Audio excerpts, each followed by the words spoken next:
না দিলেও শেখ হাসিনার বিচার চলবে, বললেন আইসিটির বিশেষ পরামর্শক। আন্তর্জাতিক মানদণ্ডে ন্যায় বিচার নিশ্চিতের প্রত্যাশা। বায়ু দূষণে আজ দ্বিতীয় অবস্থানে মেগাসিটি ঢাকা। বায়ুমান ঝুঁকিপূর্ণ হওয়ায় ঘরের বাইরে মাস্ক পরার পরামর্শ পরিবেশ মন্ত্রণালয়ের। শীতে বিপর্যস্ত বিভিন্ন জেলার জনজীবন। কুষ্টিয়ায় বাড়ছে কুয়াশা, কমছে তাপমাত্রা। শিশু ও বয়স্কদের বাড়তি যত্নের পরামর্শ।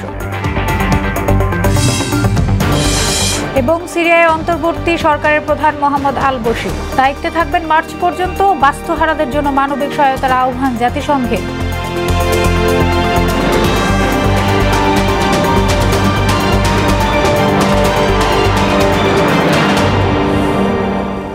আসসালামু আলাইকুম, সবাইকে মোহনা সংবাদে স্বাগত। শুনছিলেন শিরোনাম, আর পুরোটা সংবাদ জুড়ে আছি আমি সোনিয়া ইসলাম। এবারে বিস্তারিত। ভারত ফেরত না দিলেও শেখ হাসিনার বিচার চলবে বলে জানিয়েছেন আন্তর্জাতিক অপরাধ ট্রাইব্যুনালে চিফ প্রসিকিউটরের বিশেষ পরামর্শক টবি ক্যাটম্যান। তবে আইন মেনে চুক্তি অনুযায়ী তাকে বাংলাদেশে ফেরত দেওয়া উচিত বলেও মত দেন তিনি। সকালে আন্তর্জাতিক অপরাধ ট্রাইব্যুনালে এক ব্রিফিংয়ে জুলাই গণহত্যার বিচারে আন্তর্জাতিক মানদণ্ড ও ন্যায় বিচার নিশ্চিতের কথা জানান তিনি। ক্যাটম্যান বলেন, আন্তর্জাতিক অপরাধ ট্রাইব্যুনাল আইনের সংশোধিত অধ্যাদেশ আন্তর্জাতিক মানের রয়েছে, তবে কিছু বিষয়ে আরও সংশোধন প্রয়োজন। জুলাই আগস্টে সংঘটিত মানবতা বিরোধী অপরাধের বিচার প্রক্রিয়ায় ট্রাইব্যুনালকে পূর্ণ সহযোগিতার আশ্বাসও দেন ক্যাটম্যান।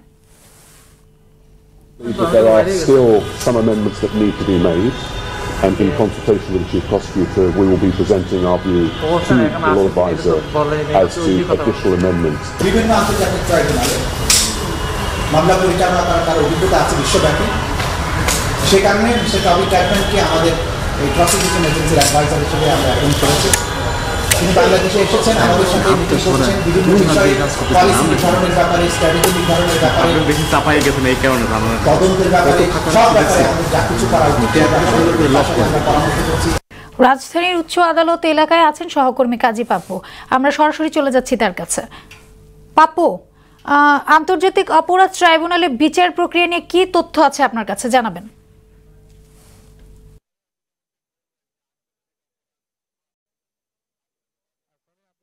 বললেন যে আন্তর্জাতিক অপরাধ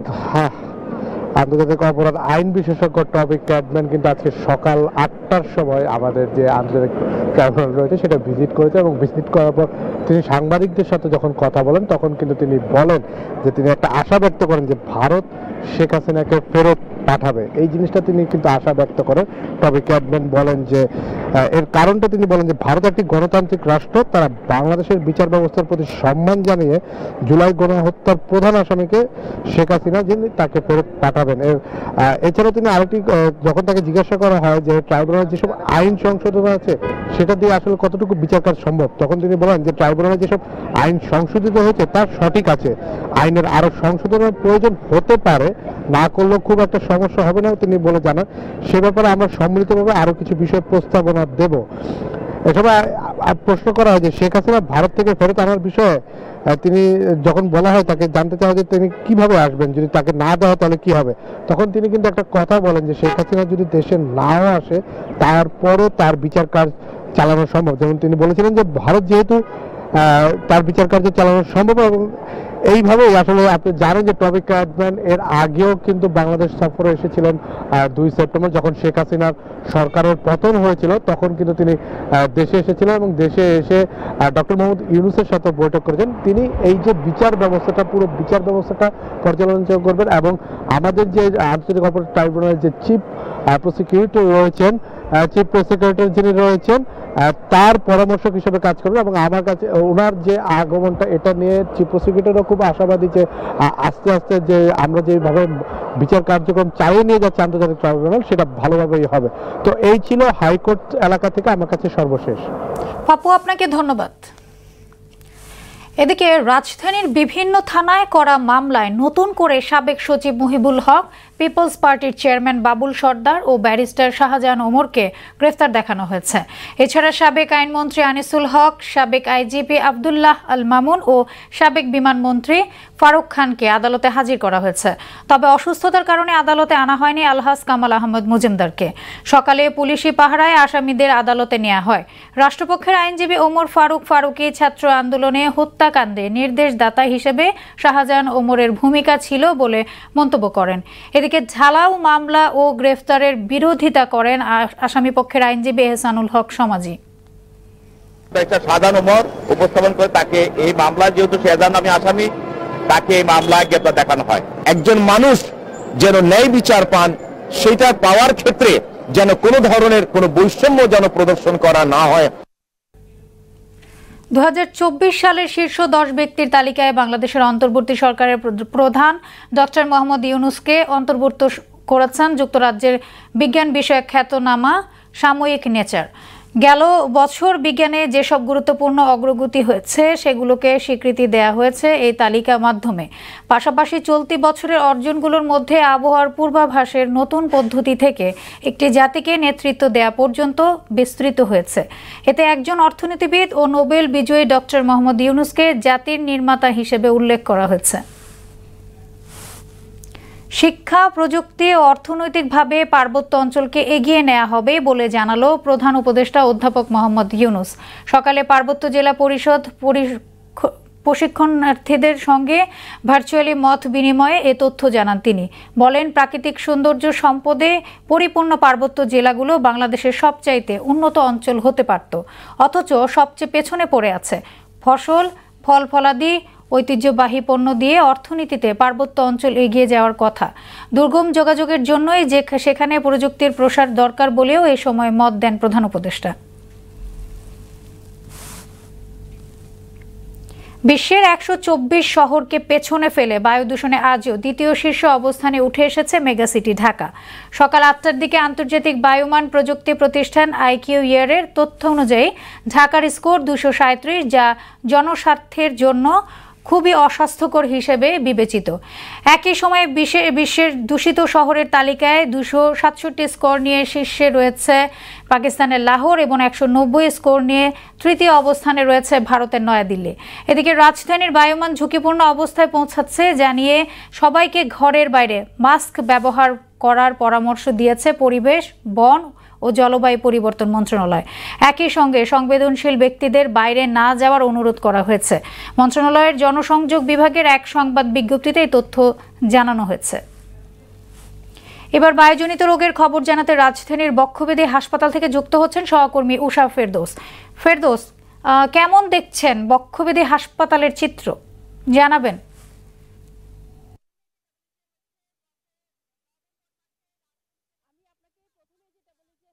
গত নভেম্বর মাসে রাজধানীতে বসবাসকারী মানুষ যারা আছেন তারা একদিনও বিশুদ্ধ বাতাস পায়নি, এবং ডিসেম্বর মাসের যে প্রথম 10 দিন অতিবাহিত হয়েছে, মানে যে দিনগুলো পার করেছে চলতি মাসের, সেই দিনগুলোর বায়ুমান অবস্থা আরও খারাপ ছিল। এবং বিপরীতে বায়ু দূষণের সঙ্গে সঙ্গে যে রোগ বালাইগুলো বাড়ছে সেটি আমরা হসপিটাল, সকাল থেকে আমরা জাতীয় বক্ষব্যাধি হসপিটালে ঘুরে দেখেছি যে তাদের রোগীর সংখ্যা আগের চেয়ে স্বাভাবিক সময়ের চেয়ে এখন অন্তত 3 গুণ বেশি।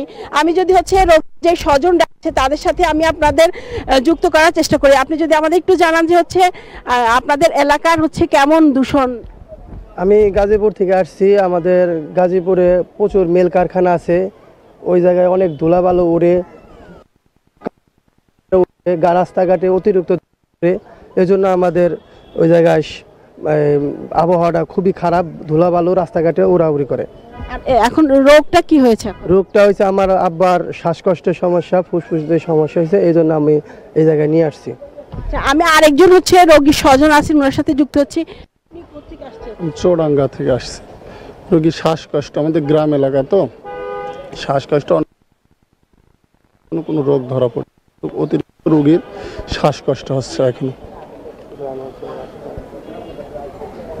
আমি আপনাকে জানানোর চেষ্টা করেছি যে যে রোগীদের যেই সমস্যা বায়ু দূষণের কারণে গত কয়েক বছর ধরেই দূষণটা অনেক বেশি এবং মানুষের স্বাস্থ্য ঝুঁকি যেটি আছে সেটি অনেক বেড়েছে এবং স্বাস্থ্য ঝুঁকির সাথে সাথে মানুষের যে অর্থ ব্যয় বেড়েছে এবং মানুষের যে কর্মক্ষমতা সেটিও হারাচ্ছে।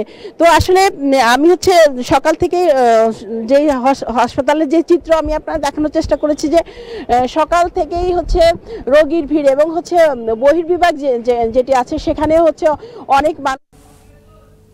ফেরদৌস, আপনাকে ধন্যবাদ। শীতে বিপর্যস্ত হয়ে পড়েছে বিভিন্ন জেলার জনজীবন। তাপমাত্রা কমছে উত্তরের জেলা নীলফামারী ও কুষ্টিয়ায়, ক্রমশ বাড়ছে কুয়াশা, কমছে তাপমাত্রা। শীতে বেশি বিপাকে পড়েছেন নিম্ন আয়ের মানুষ। শীতের সাথে পাল্লা দিয়ে বাড়ছে শিশু ও বয়স্কদের ঠান্ডাজনিত রোগ ব্যাধি।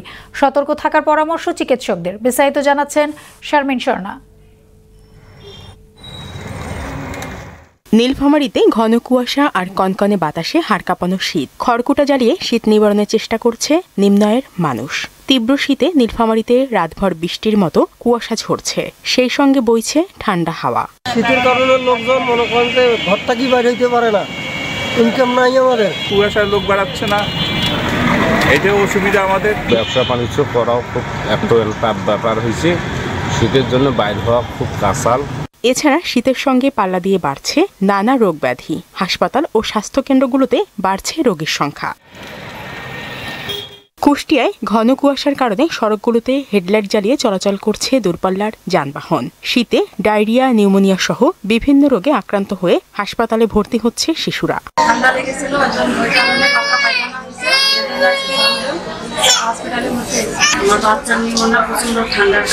তবে ঠান্ডা পরিহার করে বৃদ্ধ ও শিশুদের গরম কাপড় পরিধান করার পরামর্শ দেন এই চিকিৎসক। যে ঠান্ডা যতটুকু সম্ভব পরিহার করতে হবে। যারা বৃদ্ধ আছে এটা আমাদেরকে খেয়াল করতে হবে, তাদেরকে যেন সবসময় উষ্ণতা আমরা রাখি এবং বাচ্চাদের ক্ষেত্রেও একই ব্যাপার, তাদেরকে মুখ গলা সম্পূর্ণ ঢেকেই সবসময় গরম কাপড় দিয়ে রাখতে হবে।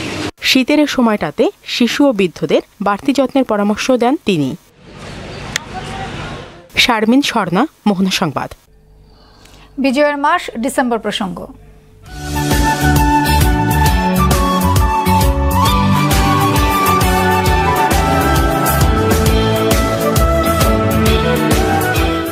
একাত্তরের 11ই ডিসেম্বর যুদ্ধাপরাধীদের বিচারে ট্রাইব্যুনাল গঠনের ঘোষণা দেন প্রবাসী বাংলাদেশ সরকারের ভারপ্রাপ্ত রাষ্ট্রপতি সৈয়দ নজরুল ইসলাম। অন্যদিকে আমেরিকার পক্ষ থেকে বলা হয়, জাতিসংঘ উত্থাপিত যুদ্ধবিরতি প্রস্তাব মেনে নেয়া ভারত পাকিস্তান উভয়ের জন্য মঙ্গলজনক। একাত্তরের ঘটনাবহুল 11ই ডিসেম্বরে খানিকটা জানাচ্ছেন ইশতিয়াক হোসেন।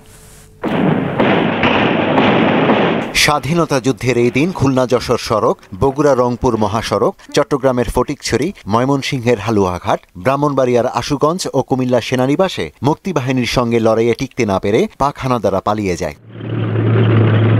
অন্যদিকে ঢাকায় তেজগাঁও বিমানবন্দরে পাকিস্তান সেনাবাহিনীর পূর্বাঞ্চলীয় কমান্ডার লেফটেন্যান্ট জেনারেল আমির আবদুল্লাহ নিয়াজি বলেন, কোনোভাবেই শত্রুকে কাছে ঘেঁষতে দেওয়া যাবে না। এখন সামনে একটাই লক্ষ্য, জয় নিশ্চিত করা। এদিন ওয়াশিংটনে হোয়াইট হাউসের মুখপাত্র রোনাল্ড জিগলার বলেন, যুদ্ধবিরতি ছাড়া ভারতীয় উপমহাদেশে শান্তি ফেরানো সম্ভব নয়। তাই জাতিসংঘ সাধারণ পরিষদের প্রস্তাব মেনে নেওয়া ভারত পাকিস্তান দুপক্ষের জন্যই হবে মঙ্গলজনক।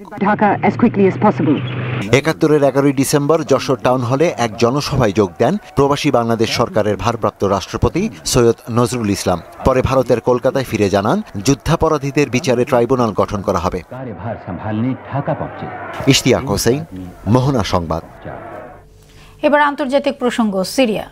সিরিয়ার অন্তর্বর্তী সরকারের প্রধান হয়েছেন মোহাম্মদ আল বশির। 2025 সালের 1 মার্চ পর্যন্ত দায়িত্বে থাকবেন তিনি। অন্তর্ভুক্তিমূলক সরকার গঠনে বিদ্রোহীদের প্রতি আহ্বান জানিয়েছেন যুক্তরাষ্ট্র। এদিকে সিরিয়ার আল-বাইদা, দামেস্ক, হোমস, তারতুস এবং পালমিরা শহরের বিভিন্ন স্থাপনা লক্ষ্য করে বিমান হামলা চালিয়েছে ইসরায়েল। অন্যদিকে সিরিয়ার 1.5 কোটির বেশি মানুষের মানবিক সহায়তার প্রয়োজন বলে জানিয়েছেন জাতিসংঘ। ইশতিয়াক হোসেনের আরও একটি ডেস্ক রিপোর্ট। বিদ্রোহীদের সমর্থনে সিরিয়ার অন্তর্বর্তী সরকারের প্রধান হয়েছেন মোহাম্মদ আল বশির। মঙ্গলবার সিরিয়ার টেলিভিশনে দেয়া এক ভাষণে দেশটির অন্তর্বর্তী সরকারের প্রধানমন্ত্রীর দায়িত্ব নেয়ার ঘোষণা দেন তিনি। 2025 সালের 1 মার্চ পর্যন্ত দায়িত্বে থাকবেন বলেও জানান বশির। এর আগে বিদ্রোহী গোষ্ঠীর সালভেশন গভর্নমেন্টের প্রধানের পাশাপাশি উন্নয়ন মন্ত্রী হিসেবেও দায়িত্ব পালন করেন তিনি। সিরিয়ায় অন্তর্ভুক্তিমূলক প্রক্রিয়ার মাধ্যমে অন্তর্বর্তীকালীন সরকার গঠনে বিদ্রোহীদের প্রতি আহ্বান জানিয়েছে বাইডেন প্রশাসন। যুক্তরাষ্ট্র বলছে অন্তর্বর্তী সরকারে জনগণের ইচ্ছার প্রতিফলন থাকা উচিত। তবে এইচটিএস যদি আনুষ্ঠানিক প্রক্রিয়া ছাড়া নেতৃত্ব দখল করতে চায় তাহলে আমেরিকা এতে সমর্থন দেবে না। এদিকে গেল 48 ঘণ্টায় সিরিয়ার আলবাইদা, দামেস্ক, হোমস, তারকুস এবং পালমিরা শহরে অস্ত্র উপাদান কারখানা, গোলাবারুদের গুদাম, নৌবাহিনী স্থাপনা, বিমানবন্দর সহ বিভিন্ন স্থাপনা লক্ষ্য করে ব্যাপক বিমান হামলা চালিয়েছে ইসরায়েল। এতে বেশ কিছু গুরুত্বপূর্ণ স্থাপনা ক্ষতিগ্রস্তের পাশাপাশি ধ্বংস হয়েছে 15টি নৌযান।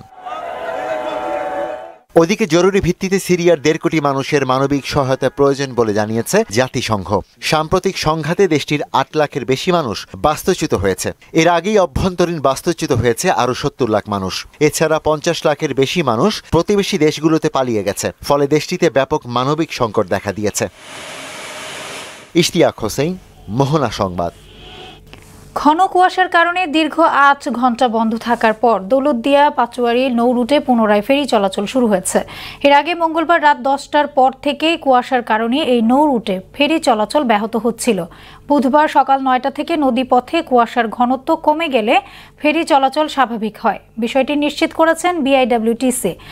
তারা জানান ঘন কুয়াশার কারণে মধ্যরাত থেকে দৌলতদিয়া পাচুরিয়া নৌ রুটে নৌ দুর্ঘটনা এড়াতে ফেরি চলাচল বন্ধ থাকে। গাজীপুরের ঘাঘটিয়ার সুতিরকান্দা সড়কটি দীর্ঘদিনও সংরক্ষণ না হওয়ায় চলাচলের অনুপযোগী হয়ে পড়েছে। এতে চরম ভোগান্তিতে পোহাচ্ছে এলাকাবাসী। সামান্য বৃষ্টি হলেই দুর্ভোগ বেড়ে যায় দ্বিগুণ। এদিকে সড়কটি দ্রুত মেরামত করার আশ্বাস দিয়েছেন উপজেলা প্রশাসন। তারিকুল জুয়েলের প্রতিবেদন, জানাচ্ছেন তাহসিন তারিন। গাজীপুরের কাপাসিয়ার খিয়ারাটি থেকে কামাওগাঁওয়ের সুতিকান্দা সড়কটি দীর্ঘদিনেও মেরামত না হওয়ায় ভোগান্তি পোহাতে হচ্ছে স্থানীয় বাসিন্দাদের। উপজেলার গুরুত্বপূর্ণ এই সড়কটি বেশ কিছু অংশ ভেঙে যাওয়ায় চলাচলের অনুপযোগী হয়ে পড়েছে।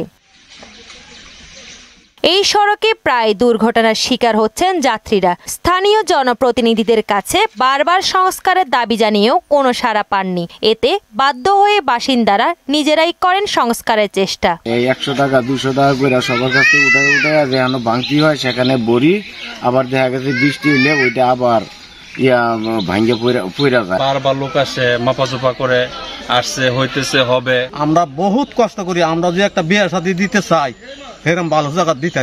বর্তমানে রাস্তার বেশিরভাগ স্থানেই বড় বড় গর্তের সৃষ্টি হয়েছে। গর্তের কারণে শিক্ষার্থীদের বিদ্যালয়ে এবং কৃষকদের কৃষি পণ্য আনা নেয়ায় চরম দুর্ভোগ পোহাতে হয়। আমাদের মাথায় করে কলা নিয়ে আমাদের 1 কিলো দূরে খিরাটি বাজারে নিয়ে যেতে হয়। কোনো কিছুই চলাচল করতে পারে না, এই জন্য আমাদের এখান দিয়ে হাইটে যেতে হয়, স্কুল অনেক দূরে হাইটে যেতে হয়। উপজেলা পরিষদের ফান্ড থেকে দ্রুত সংস্কারের ব্যবস্থা গ্রহণ করার আশ্বাস দিয়েছেন উপজেলা নির্বাহী অফিসার। প্রাথমিকভাবে তাদের রাস্তাটা মেরামত করে ভবিষ্যতে যদি এটা আরো উন্নয়ন করা যায় বা রাস্তা মানে এইচবিবি অথবা সলিং রাস্তা করা যায় সেই চেষ্টা আমরা করব। দীর্ঘ 3 যুগ ধরে সংস্কারের আশ্বাস পেলেও সংস্কার না হওয়ায় সড়কটি দ্রুত সংস্কারের দাবি এলাকাবাসীর।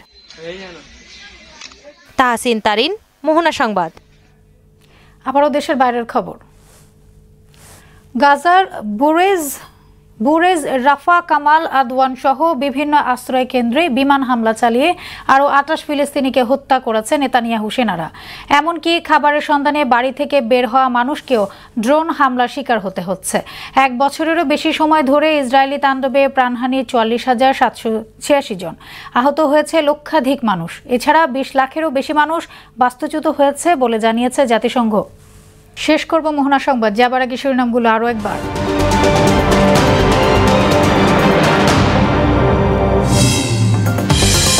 ভারত ফেরত না দিলেও শেখ হাসিনার বিচার চলবে বললেন আইসিটির বিশেষ পরামর্শক। আন্তর্জাতিক মানদণ্ডে ন্যায় বিচার নিশ্চিতের প্রত্যাশা। বায়ু দূষণে আজ দ্বিতীয় অবস্থানে মেগা সিটি ঢাকা। বায়ুমান ঝুঁকিপূর্ণ হওয়ায় ঘরের বাইরে মাস্ক পরার পরামর্শ পরিবেশ মন্ত্রণালয়। শীতে বিপর্যস্ত বিভিন্ন জেলার জনজীবন। কুষ্টিয়ায় বাড়ছে কুয়াশা, কমছে তাপমাত্রা। শিশু ও বয়স্কদের বাড়তি যত্নের পরামর্শ। এবং সিরিয়ার অন্তর্বর্তী সরকারের প্রধান মোহাম্মদ আল বশির দায়িত্বে থাকবেন মার্চ পর্যন্ত। বাস্তুহারাদের জন্য মানবিক সহায়তার আহ্বান জাতিসংঘের। এই ছিল মোহনা সংবাদে। পরবর্তী সংবাদ বিকেল 5:30টায়। এর আগে সংবাদ এক নজর দেখবেন বেলা 3টায়। মোহনার সবশেষ খবর জানতে ভিজিট করুন www.mohana.tv। সংবাদ দেখতে পারেন ফেসবুক, ইউটিউবেও। এতক্ষণ সঙ্গে থাকার জন্য ধন্যবাদ সবাইকে।